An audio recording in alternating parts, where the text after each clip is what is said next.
नमस्कार। सिद्ध आयुर्वेद चैनल पर मैं वैद्य जेपी आयुर्वेद रत्न आज फिर आपके सामने एक बहुत महत्वपूर्ण नुस्खा नज़ला जुकाम खांसी का प्रस्तुत कर रहा हूं। मित्रों, एक बात आपको याद दिलाना चाहता हूं, इस चैनल पर जो भी नुस्खा प्रसारित किया जाता है वो अनुभव पर आधारित होता है और उसको प्रयोग करने में आपको किसी भी प्रकार की शंका की आवश्यकता नहीं है। आप निर्भय होकर के उसका प्रयोग कर सकते हैं। तो नज़ला जुकाम खांसी, जब भी मौसम में परिवर्तन आता है, सर्दी से गर्मी या गर्मी से सर्दी, तो हमारे शरीर में भी उसी प्रकार के परिवर्तन आने शुरू हो जाते हैं और हमारा शरीर मौसम के अनुसार अपने आप को एडजस्ट करने की कोशिश करता है। जीवनी शक्ति जिसकी मजबूत है उसके ऊपर तो कोई प्रभाव नहीं होगा, लेकिन जीवनी शक्ति जिसकी कमज़ोर है उसके ऊपर मौसम का प्रभाव अवश्य होगा और वह व्यक्ति नज़ला जुकाम खांसी से पीड़ित हो जाएगा। या तो अपने जीवन शैली में मौसम के अनुसार परिवर्तन करें या फिर आप इस पीड़ा को सहन करें। और जब नज़ला पुराना हो जाता है तो इसमें कई प्रकार की समस्याएं पैदा होती हैं। कई व्यक्तियों को आयु से पहले ही बाल सफ़ेद हो जाते हैं, उनके सिर में लगातार दर्द बना रहता है, पूरे शरीर में भी कई बार दर्द होता है, याददाश्त बहुत कमज़ोर हो जाती है, आँखों पर भी नज़ले का असर आ जाता है, नज़र कमज़ोर हो जाती है या आँखें दर्द करती हैं, आँखों से पानी निकलता रहता है। तो इस प्रकार की कई समस्याएं हैं जो नज़ले के कारण उत्पन्न हमारे शरीर में हो जाती है।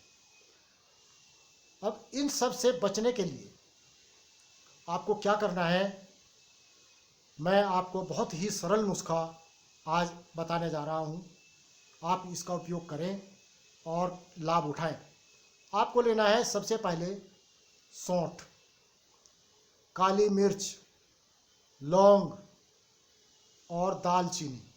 समान मात्रा में चारों द्रव्य लेकर के मिक्सी में पीसकर इसका दरदरा पाउडर तैयार करें। इसको बहुत महीन पीसने की आवश्यकता नहीं है और एक शीशी में भरकर इसको रख लें। प्रतिदिन सुबह शाम 1.5 कप पानी चढ़ा करके लगभग 200 ml या 250 ml पानी चढ़ा करके उसमें 1 चम्मच यानी 5 से 8 ग्राम तक औषध जो आपने तैयार की है इसको डाल दें और उसको पकने के लिए रख दें और उसमें 5-7 ताज़ी पत्ती तुलसी की भी डाल दें और चुटकी भर उसमें सादा नमक डाल दें। और यदि उसको आप स्वादिष्ट बनाना है तो उसमें थोड़ा सा गुड़ मिठास के लिए डाल सकते हैं और बच्चों के लिए तो गुड़ डालना बहुत ही आवश्यक है ताकि वे मीठे स्वाद की वजह से उसको पी सकें। बच्चों को क्या होता है, जब जिस बच्चे को नज़ला होता है उसकी याददाश्त कमज़ोर हो जाएगी, उसका पढ़ाई में मन नहीं लगेगा, उसमें एकाग्रता की कमी आ जाएगी। तो इस कारण से बच्चों में ये रोग बिल्कुल ना आने दें, उनका ध्यान रखें, नहीं तो आगे चल कर के अनेक परेशानियां उनको पैदा हो जाएंगी। तो आप इसको पकाएं और पकते पकते जब ये आधा शेष रह जाए यानी 200 ml से 100 ml बाकी रह जाए तो इसको गरम गरम आप पी लें और आधा से 1 घंटा हवा में ना जाए।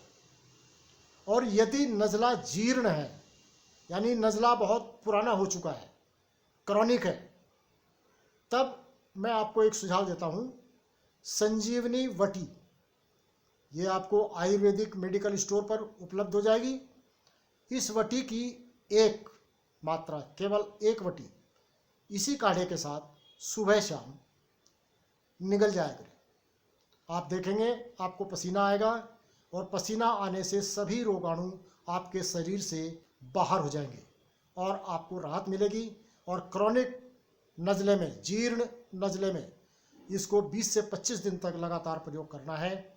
और यदि ताज़ा नज़ला है, जुकाम खांसी है, मौसम के अनुसार बदलने से है, तो वो 4-5 दिन के अंदर ही समाप्त हो जाएगी।